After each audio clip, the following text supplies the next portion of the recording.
Hello humans, I'm Yoshiller and welcome back to some more Kirby 64 in this REDUX walkthrough of mine. Parts of this walkthrough are uploaded at noon and 3 p.m. Pacific Standard Time every weekday. In this part, I should be taking on the second level of World 4, Neo Star. But before I go into this world, there's a specific ability that I need. It's a very dangerous ability and there's no other way to get the ability on the level. So what I advise is you go to this level. The ability that you need is a combination of bomb and rock. This will allow you to throw dynamite. Now, I've explained the dangers of this dynamite ability in previous parts, but I'll go over it again here. But first, let me go ahead and get it. So here's bomb, and then the quickest way to get a rock ability, at least as far as I'm concerned, at least now, is to go to this level and throw it at this guy. Alright, here we go. Here is this dynamite ability. Dynamite is an explosive, just like bombs, but unlike regular bombs, the dynamite can actually hurt you, and it does not go off immediately. It's very, very dangerous, and this next level requires that I go through pretty much all of it using this ability as my offensive weapon. But okay, here we go. Here's the second level of Neo Star. Now, immediately you're going to start falling. Move over to the left and get the first Crystal Shard. It's very easy to miss it, but there you go. That's all you got to do. Now, upon falling into the level, you'll find Waddle Dee, and you'll go on a glorious minecart segment!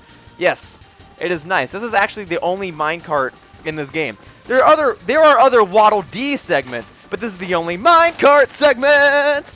Alright, as with the other Waddle Dee segments, a yellow exclamation point will flash whenever you get into danger. Actually, it's a black exclamation point on a yellow spark, but you guys get the idea. Now, what you want to do is you want to go on this upper path up here to get the second Crystal Shard of this level. Again, it's also very easy to miss. The third Crystal Shard is what requires that I have this dynamite thing. The first two Crystal Shards are very easy to get, but they're also very easy to miss. Okay, now from this point onward, you pretty much just get to sit back and enjoy the ride. I think you only have to push A one more time, and it's right here. There you go. Alright. No, maybe one more time. No, I think this is the end, actually. Yeah, and then you go behind all these rocks. Yeah, welcome to the mines. I've been in all sorts of caves and whatnot before, but this is like a mine.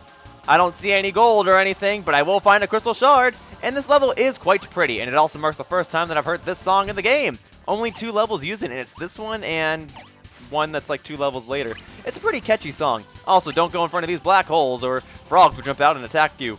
If you go up here, you can actually find food. I don't actually need it, but I figured I'd go ahead and show it anyway. It's not a Crystal Shard, it's just food.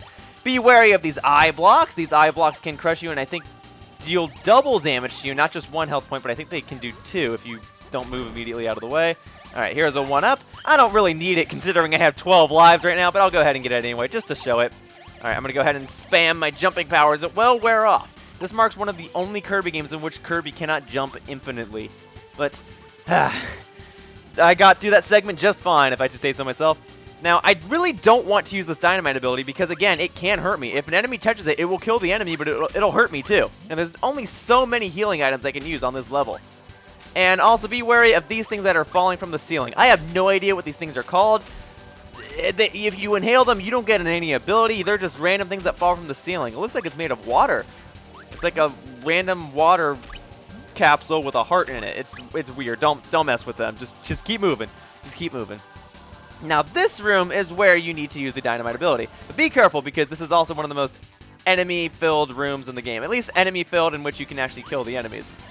What I advise is just taking your time, slowly going over everything. I have all of my health points. Okay, not anymore, but I have most of my health points. The dynamite will be used momentarily. There's also plenty of healing items in this room because they know that you're going to go through here using the dynamite ability and you might attempt to attack the enemies and you'll hurt yourself in the process. So they're going to put plenty of healing items here so that you can get through this room with ease. Okay, almost there. Alright, just got to be careful. Alright, and right here, blow away the wall. Dynamite's bouncing back and forth. Alright, in just a moment, this wall will explode.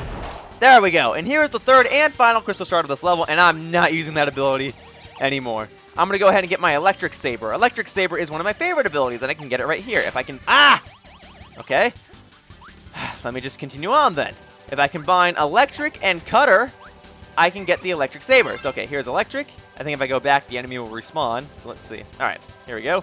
Electric and Cutter. Here we go. Now I have the Electric Saber, a very handy ability. And I actually would advise getting this ability because there's a mini-boss coming up where this ability would be extremely handy. Alright, here we go. Ha! Alright, ready? Here we go. This is a very interesting mini-boss because normally mini-bosses have you fight one giant version of an enemy. Here, you're fighting a bunch of small enemies. So if you have the electric saber, you can just go around this room electrocuting everything. Not two more. Here we go. And, a very fun mini-boss. Probably one of my favorites. And this room just looks weird. It looks like it's decked out with leopard skin or something. I don't know. I mean, I can't be the only one that thinks that, right? It looks like leopard skin. And then blue leopard skin. Something. I don't know. I don't know. It's maybe like a cow, a bunch of splotches. I don't know. A little unusual for a rock, but hey. I'm not saying I can do much better. This is a very impressive game, and it looks very, very nice. Alright, here we go. Almost at the end of the level. Also be careful of these things that like to stick to the ceiling. They will shoot stuff at you. I want that one up! I don't need it, but I want to get it! I'm not in a rush. I mean, these parts are generally pretty short. Alright, give me that. Thank you. Alright. If you get crushed, you will die immediately. It's not lose 1 health point. It's you will die immediately, so be very careful. Alright, almost at the end. Almost out of the mines here. I don't even know if the mines is the proper name to call this, but I've already been in caves, so I'm just going to go ahead and call this the mines just because I don't know what else to call it. Ah! Darn it, you! Okay, you know what? I'm going to go ahead and get this. Now I'm at full health, and I'm going to go to the end of the level, which is right here. See, look, you can see the light! You can see the exit! And now let me go ahead and play this minigame. Let me get the enemy card. Yeah! Got the enemy card! Woo! And that, humans, marks the end of the level. So for now, that about wraps up this part of my Kirby 64 Redux walkthrough, and I'd like to thank you all for watching.